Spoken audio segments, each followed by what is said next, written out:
আসসালামু আলাইকুম রহমতুল্লাহি আবরাকাতু। আমার প্রিয় ভিউয়ার্স, আবার আপনাদের কাছে এসেছি। আল্লাহ তাআলা জমিনের মধ্যে যে আশরাফুল মখলুকাতকে পাঠিয়েছে, জমিনের মধ্যে যত কিছু আছে দেখা এবং অদেখা, যত জিনিস আছে, যত মাখলুক আছে, সমস্ত মাখলুককে একমাত্র এই আশরাফুল মখলুকাতের জরুরত পুরা করার জন্যই ব্যস্ত রাখা হয়েছে। এরকম মহানবী সাল্লাল্লাহু আলাইহি ওয়াসাল্লাম আমাদের এই আল্লাহ তাআলার এই বিষয়গুলো আমাদের সামনে বিভিন্নভাবে বিভিন্ন সময় তুলে ধরেছে। ঠিক সেরকম একটা উপকরণ নিয়ে আসে কথা বলবো। কথা হইতেছে হলো, আমরা যে আমাদের খাদ্যদ্রব্যের মধ্যে যে একটা খাদ্য ব্যবহার করি সেটাকে বলা হয় সিরকা বা ভিনেগার। মহানবী সাল্লাল্লাহু আলাইহি ওয়াসাল্লাম বলছে সিরকা কতই না উত্তম তরকারি। তো এটা কোথা থেকে পাওয়া গেল? মুসলিম শরীফের একটা হাদিস 5350 নম্বর। বিবি আয়েশা রাদিয়াল্লাহু আনহা বলেছেন যে মহানবী সাল্লাল্লাহু আলাইহি ওয়াসাল্লাম বলছে যে এই সিরকা যদি কেউ পান করে, এটা যদি খাদ্যের মধ্যে এইভাবে খাওয়া হয়, মহানবী সাল্লাল্লাহু আলাইহি ওয়াসাল্লাম বলছে এইটা একটা ইন্ডিপেন্ডেন্ট একটা তরকারি, সে নিজে একটা তরকারি, এই তরকারি দিয়েই খানা খাওয়া যায়। এটা খাইলে কি হয়, এটা যদি কেউ খায়, হ্যাঁ, এটা নির্দিষ্টভাবে যে খাওয়ার তরিকা যেরকম আছে সেভাবে যদি খায়, প্লীহা রোগ আছে সেটাকে সংকুচিত করে দেয়। মানুষের মধ্যে কোনো শরীরের মধ্যে ফোসকা পড়ে সেটা ভালো করে দেয়।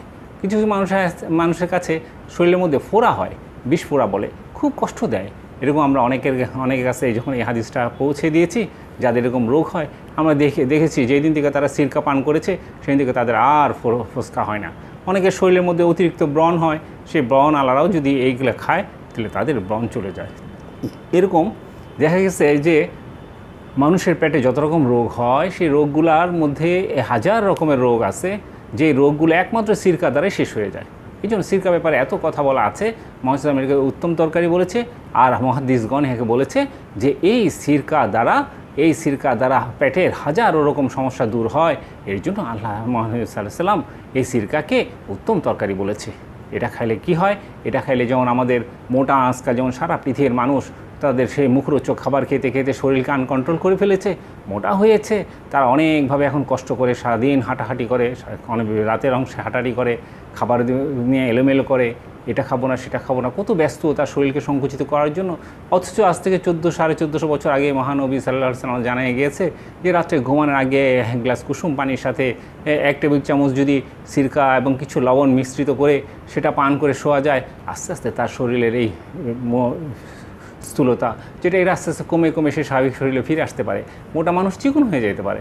তো এরকম মানুষের শরীরে যেমন তিল হয়, অনেক তিল হয়, কিছু মানুষের খুব ঘন ঘন তিল হয়, বেশি তিল হয়, এই তিলগুলোও এখান থেকে সেরে যায়। এই জন্য আমরা এই সিরকার ব্যবহার যদি এখন থেকে করতে পারি, একটা সুন্নত আদায় হইল, আর একটা সুন্নতের কারণে সুন্নতের উপরে যে ওয়াদা আল্লাহ তাআলা রেখেছে, যেভাবে উনি পছন্দ করেন, সেই ওয়াদা অনুযায়ী আমরা তার মধ্যে পড়ে যাই। আমরা দিলে একটা সুন্নতের আমল হইল, শরীরের মধ্যে সুস্থতা আসলো, শরীরের মধ্যে কোনো রোগ রইল না, শরীর থেকে সব রোগ পালালো।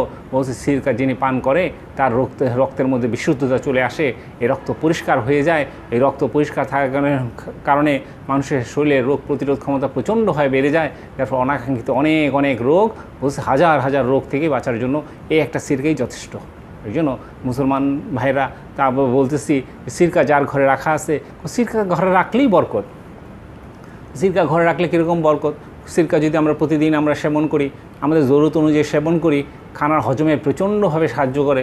আমরা সময় আমাদের বিভিন্ন পারিবারিক ব্যাপার বা প্রাতিষ্ঠানিক ব্যাপারে আমাদের অনেক অনুষ্ঠানে বড় ভারী খানাপিনা হয়ে যায়, দেখা গেছে যে অনেক কমফোর্ট ফিল করি, তখন যদি একটু সিরকা খেয়ে নিলাম, দেখা গেল যে আমাদের গ্যাস্ট্রিকে প্রবলেম হইতে বেঁচে গেলাম, খাবার হজমে সাহায্য হইল এবং সেটা আমার শরীরে পুরোটাই কাজে লাগলো।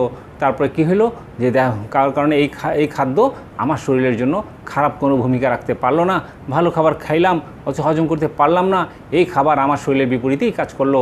আর এই খানা খাইলাম, খাওয়ার সাথে সাথে যদি একটা সুন্নতের আমল এই সিরকা খেয়ে একটা সুন্নতকে জিন্দা করতে পারলাম, খাবারটা হজম হইল, রক্ত পরিষ্কার হইল, শরীরের মধ্যে অনাকাঙ্ক্ষিত অনেক সমস্যা ছিল সব চলে গেল।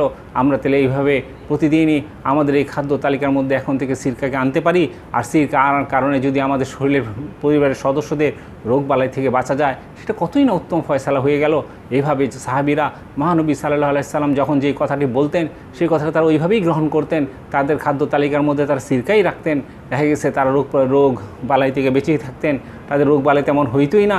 আর যখন যেই জায়গায় যে সমস্যায় পড়তো, কিছু হইলেই তো আল্লাহ রসুল সাল্লাল্লাহু আলাইহি সাল্লামের কাছে আসতেন, আর আসার পর উনি একটা দিক নির্দেশনা দিয়েই দিতেন।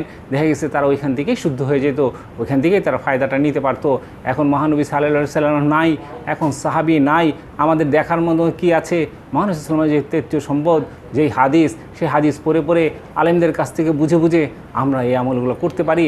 আর এই আমল করার দ্বারা আমাদের শরীরে সুস্থ থাকবে, আমরা ভালো থাকবো, সুস্থ জীবনের কারণে আমার পরিবারের অনাকাঙ্ক্ষিত অনেক খরচ কমে যাবে, যার ফলে দেখা গেছে আমার সংসারের মধ্যে বরকত থাকবে।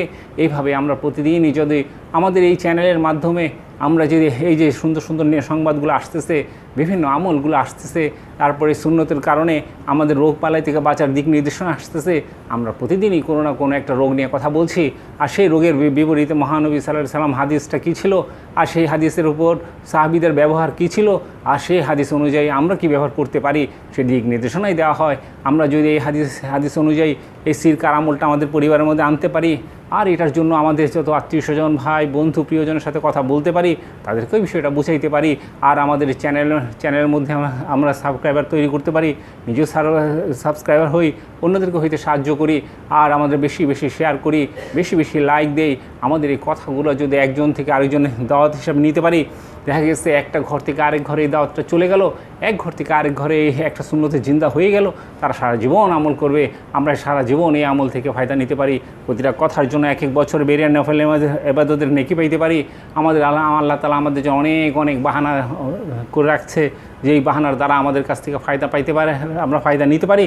আর আমরা যদি সেই ফায়দা যদি নিয়ে নিই, তাহলে তো আমরা দুনিয়াতে কামিয়াব হলাম, দুনিয়া বিভিন্ন রোগবালাই থেকে বেঁচে গেলাম। আর আখিরাত তো আমাদের জন্য একদম আমাদের জন্যই সব করা, আমাদের জন্যই আল্লাহ তাআলা সাজিয়ে রেখেছে। এই জন্য ভাই, এই যে অনুষ্ঠান, এই যে চ্যানেল, এর মাধ্যমে আমরা পৃথিবীর এক প্রান্ত থেকে সারা প্রান্তরে আমরা এই জিনিস ছড়াই দিতে পারি। সমস্ত বিশ্ববাসী এক হয়ে যাব, আমরা একভাবে আমরা আমল করব, একভাবে সুন্নতের আমরা ইহতিমাম করব, সারা পৃথিবীর মধ্যে আবার সুন্নত জিন্দা হবে, আর আমরা সবাই এই ফায়দা নিতে থাকবো ইনশাল্লাহ। আগামীতে আবার দেখা হবে, আবার একটা রোগ নিয়ে, আবার একটা হাদিস নিয়ে, আবার একটা সুন্নত নিয়ে কথা হবে। আর এই কথাগুলো আমরা যতই বেশি শুনবো, ততই আমরা বেশি বেশি শেয়ার করব, এবং মূল্যবান কথাগুলো জানাবো, আমাদের ভিতরকার যত অসুবিধা আছে জানাবো, আর সেটা আমরা শেয়ার করে করে আমরা আমাদের জরুরত থেকে, সমস্ত জরুরত আমরা এই সুন্নত থেকে ফিল আপ করবো। যেইভাবে সাহাবীরা সুন্নত থেকে তার জরুরত পুরা করে জমিনের বুকে থেকেই আল্লাহ তাআলার কাছে রাজি খুশি কারণ হয়েছে। ইনশাল্লাহ আবার দেখা হবে পরবর্তী অনুষ্ঠানে, এবং এর মধ্যে আমরা আল্লাহ তাআলা আমাদের সবাইকে ভালো রাখুক। আবার দেখা হবে। আসসালামু আলাইকুম ওয়া রাহমাতুল্লাহি ওয়া বারাকাতুহু।